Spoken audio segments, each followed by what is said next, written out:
again, Steve. Now, I have a question first. Where is this drive-through prayer? Because I'm going to avoid it. And I'll pray somewhere else. No. Beryl and I have known each other for quite a while, so through her work at Baptist Financial Services and whatever, so yes. And Messiah. Yes, that's right, singing, so great. Steve's not only the Director of Ministries, he's also the Director of the choir for the annual Easter Messiah, which I have taken part in, so that's another thing, which to me is more important, actually. Okay, so Steve, you are Director of Ministries for the Baptist Association of New South Wales and ACT. What does this mean? Yeah, well, and thanks for the invite to be here, and I'm really sad to hear that Glen's still unwell, but I guess he had a fill-in preacher already sorted out, so that's good for today. So I serve as Director of Ministries, and I've had that role for about 7 years or so, and it's basically the role that leads the staff team at our association. So there's 350 churches or so across New South Wales and ACT that are part of the Baptist Association, and we choose to be together because we believe that there are things that we do better when we're together. And so that means that in terms of mission, in terms of supporting churches in all sorts of different areas, and in terms of speaking into government in certain areas, and supporting what happens overseas in terms of overseas mission. We do that together. And so the team that I lead, who are some based in Sydney and others based in other places around the state, helps that supportive function for us. And I guess a little bit for me to a guardian of the vision, a supporter, a promoter of the fact that we've, as a movement, made some pretty big calls about what we believe God would want us to be doing together. And so just continuing to keep that focus before us as a movement is part of what I do. Okay, it's no doubt not easy sometimes. So some joys and sorrows you've experienced. Yeah. Well, I think one of the things about this role is that you get everything.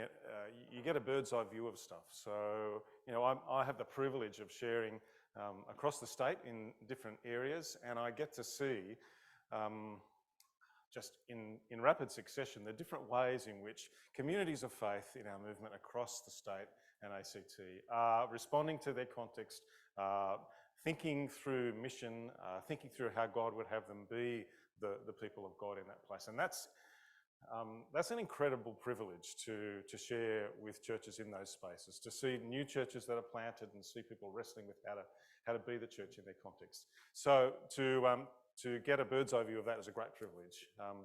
I guess it also means that you get a bird's eye view of some of the challenges as well, or maybe you get the challenges that land in your lap are the challenges that everybody else thought was too hard for them, so they gave it to you instead. So there's that side of it as well. But overall, it's a great privilege, and it's a role that I really love. Yeah. All right. So every denomination has its own distinctives. What are your favourites from ours? Right. Yes. Well, it's interesting, isn't it? We think of, I don't know what you think of when you think of what are the things that set Baptists apart.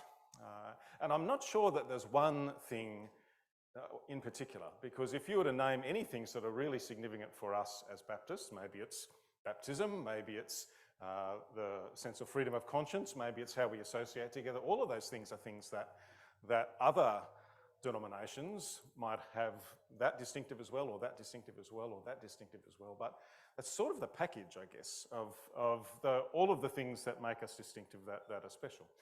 One of the things that I really appreciate, because I think it's been part of our heritage for the 400 years that Baptists have been around, is our commitment to mission.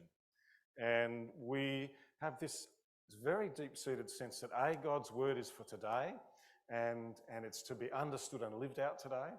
And that because we believe so strongly that everybody has an individual opportunity to make a decision to follow Jesus, that means that there's great responsibility and great opportunity for mission for us. And so I think that's probably my favourite piece about who we are.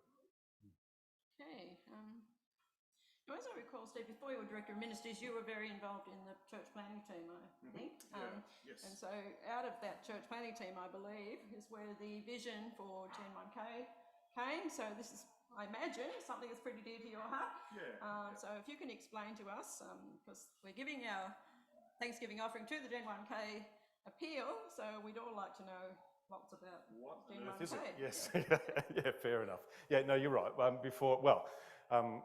After my own college training and pastoring in a church, my wife and I, Lois and I, planted a church at what is now the Sydney Olympic Park sort of precinct, and we planted that just 3 months before the Olympic Games in Sydney in 2000. So we're involved in church planting ourselves. I taught church planting and evangelism at Morling College, and then was involved in a role with our movement, just encouraging and supporting church planters, and eventually that became full-time. And then in the midst of that, God was doing some really significant things among us as a movement in terms of helping us refocus on this whole mission question. What are we actually here for? What should we be committing to together? You know, what does it mean for us to be Baptists together? Sure, we hold some things in common, but when it comes to actually making a difference in our society, what do we do together? Now, of course, we believe very strongly that every church makes their decisions about how they do mission and ministry for themselves in their own context. You're the experts in your context. And yet there's a sense in which our shared values mean that we get to contribute to something together. And so it was probably about 12 or 13 years ago that as a movement, we committed to what has now become coined as the Gen 1K vision, or in other words, over a generation, 1,000 healthy churches. We currently have about 350 churches in our movement, so by 2050, the end of a generation, we're trusting the Lord together that we might see 1,000 healthy churches across our state and territory. Now that is a goal that's beyond our human capacity, we know that. But we know that we have a big God, and we know that as we trust him, that he will lead us. And the fact that as a movement we've committed to that and continued to push into that for the last decade or so is testimony to the fact that it's sort of grabbed the hearts of us as a movement. So in the last 5 years, we've planted just under 50 churches. In the last decade, probably about 70, a bit over 70 churches. And I guess the heart of that is that more churches mean more opportunities for people to be encountering communities, healthy communities of faith. And we know that our population is increasing. We know that new areas are opening up where the gospel needs to go. And not only that, that our communities are changing. And so we go back into areas that might have been, there might have been populations for a long time, but the population looks different now. It's culturally different or in some other way. And so we need to always be taking the unchanging gospel to our changing culture. And so as a movement, we've committed to that over time. And of course, that's an enormous thing for us, but we know that God is able, as we have sung. So I think there's a video that actually came out a few years ago for our 150th birthday as a movement that talks about Gen 1K. And so I didn't know before Glen let me know during the week that you were making a commitment in terms of offering to that particular cause at this anniversary, and that's wonderful. Thank you very much. The thing will say about that is we actually have a generous donor who has offered this year for all donations to the Gen 1K appeal to match them. So whatever is given in your collection today and in the weeks that lie ahead for Gen 1K will be matched dollar for dollar, so you'll have twice the impact. So that's good. Great news. Yep. All right, cool. Well, we'll go with the video. Good. Yep. Thank you.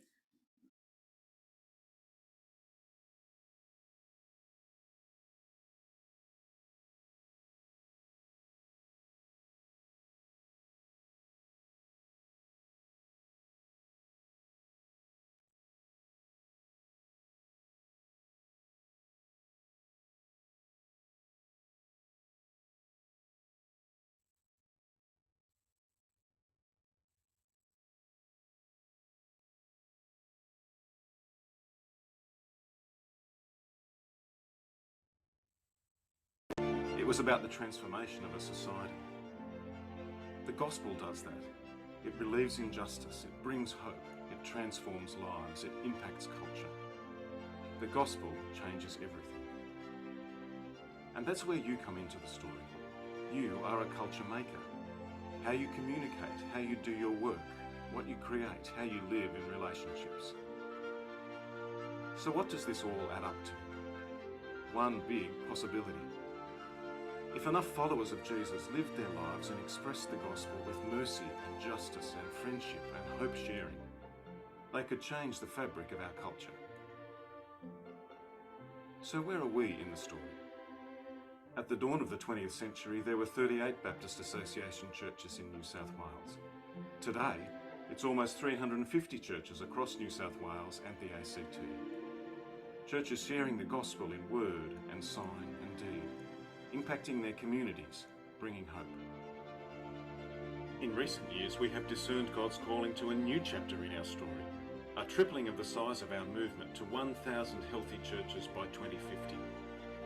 We see existing churches continually renewed for mission and many new churches birthed, not just to have more churches, but to see lives transformed by the gospel and society changed. We know it's beyond our own capacity, but it's not beyond God's. We also know that this can't be done by just some of us. This story needs to belong to all of us, for us together to pray, to go and to give. To pray for God to move by His Spirit, to give of our time and finances to enable the formation of new churches and new pioneer leaders, and to go and be culture makers in our worlds for Jesus' sake. This new chapter in our story is just starting to unfold. Will you be part of it?